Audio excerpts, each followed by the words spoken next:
Absolutely. Yeah. Phil, what's your, as a libertarian, what is your reaction to the fact that somebody actually, before the Christmas holidays, brought up to Nancy Pelosi in an interview? Do you actually think that having a health care act that mandates individuals buy insurance, do you actually feel that that's constitutional? And she just dismissed it. She was almost shocked at the question, almost like, well, that's a ridiculous question.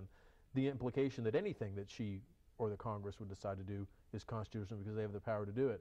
Your reaction to that? It's really sad that many people in Congress, they kind of use a backward rationale. I'm in Congress, anything I do is the law, is constitutional because I do it irregardless, and it's come to a point where people in our country are starting to take on that idea that instead of the Constitution being a document meant to control the government, to keep it out of the citizens' lives, because we were fighting against big government, we've almost turned it into a reverse thing.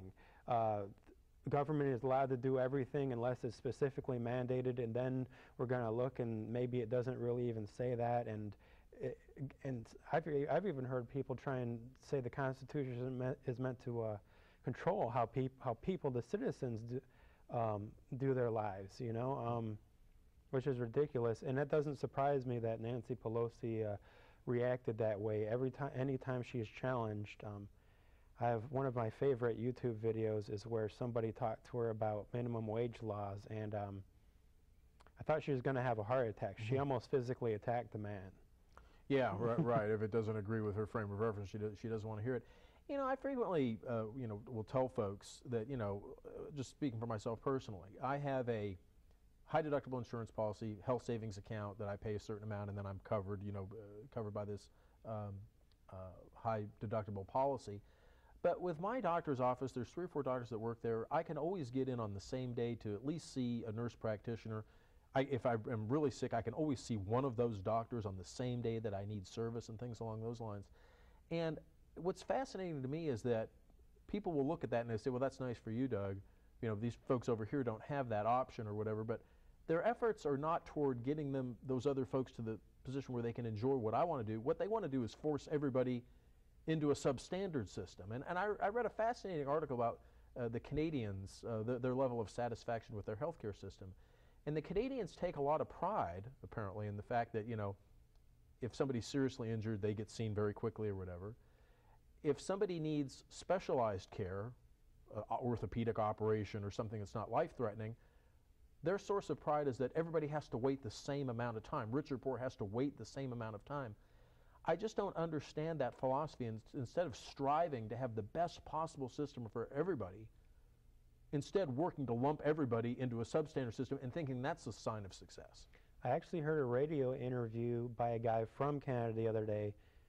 Be advised, he was in for Rush Limbaugh, who was on vacation, so he has more of a conservative viewpoint, but he was saying that typically he would write articles in the Canadian newspaper about the healthcare system, attacking it, and one of the main arguments people would come back at, and they were proud, they said, it's terrible, but everybody gets the same terrible treatment. And he always thought that was a ridiculous way of looking at it. And I think that ultimately, because of the government regulation that we already have, we already are moving towards more of a lot of people getting the same terrible treatment. Really, I do want healthcare reform, repealing a lot of these laws, letting people shop for insurance across state lines, or really opening it up so it's more of something where doctors can control their own pricing structure and costs. That's going to open it up to where instead of everybody getting the same bad product, everybody getting the same good product. You know what, maybe people that are rich, they're going to be able to buy better products, but I think everybody is going to get a better health care dollar for their, bang for their buck if we open up the regulations, move in the opposite direction that we're moving with these healthcare bills. Absolutely right. And of course it's going to be very interesting and hopefully not too frightening to actually see this whole process as it evolves and see what we end up with there. So we'll stay tuned, and I'm sure we'll be talking about this on future broadcasts. Oh yeah. Well, Phil, obviously I noticed you've got a jacket on. Obviously I'm in a fairly heavy coat today. It is cold outside, and We're going to change our topic of our discussion a little bit and talk about global warming, which is obviously something that's had a lot of press over the last several years. We have an overhead that we're going to put up on global warming called It's Cold. And of course, we are in the midst of a deep freeze. And, you know, one of the big headline grabbers right before the end of the year was, you know, some hacked emails which suggested some evidence of some collusion, maybe some suppression of evidence among some global warming scientists, some people that are on the side of actually taking, you know, active steps to try to curb global warming.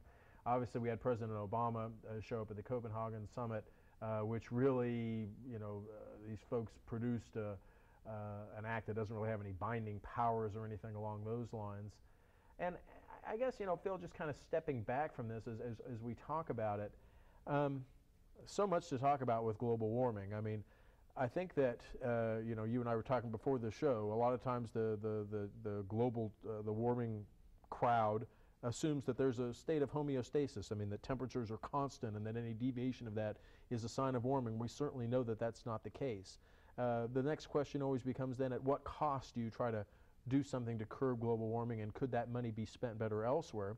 And then ultimately, perhaps the best way for us across the entire globe to be better environmental stewards is to actually raise the wealth of other nations, of third world nations, frankly help them industrialize and help them become more modern, because countries that are wealthier are more environmentally sensitive. They can afford to be. They don't need to clear another acre of rainforest to grow food for their family. They can engage in more activities that are ecologically sound. Where do you come down on this global warming debate, and what do you think the next logical chapter is? Well, Doug, I think my viewpoint on the global warming, it doesn't actually fit into the left and right version, which is, if there is global warming, we must have cap and trade and regulate people's lives. Or a lot of times the right says, global warming, it doesn't exist, so therefore we shouldn't regulate. I think that maybe there is global warming and we shouldn't regulate. And the reason I feel that is, well, first of all, most of the regulation that's been proposed, things like cap and trade, they don't address any type of global warming. All they do is create barriers of entry to new businesses which might come up with technologies to help us fight warming if it exists. They help create markets for banks to do business, help to increase their wealth, but they're not really going to do anything about global warming. And I don't think regulation as a philosophy is a good way to attack any environmental thing. I actually know someone that knew a farmer in Central Florida. They found an eagle on their farm. There was a regulation that you had to clear a large space around the eagle nest, and it was right in the middle of the farm. So if the farmer did the right thing, called the EPA, it would have destroyed his farm, destroyed his family. So he shot the eagle. And that, many times that's what happens when you try and regulate something. It doesn't only not stop what you're trying to do, it creates the exact opposite of your focus. Yeah, absolutely right.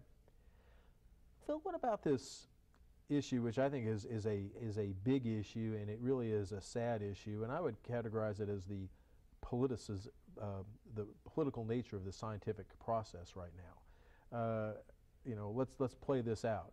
A researcher who's studying global warming is going to get a lot more funding, is going to get a lot more prominence, is going to get a lot more attention, is going to get a lot more resources, and ultimately a lot more power if he or she actually, you know, confirms the prevailing scientific philosophy and you know, is eligible for additional research grants and things like that, as opposed to a contrarian that says, hey, you know, I don't agree with this data, and this is a different way of looking at things.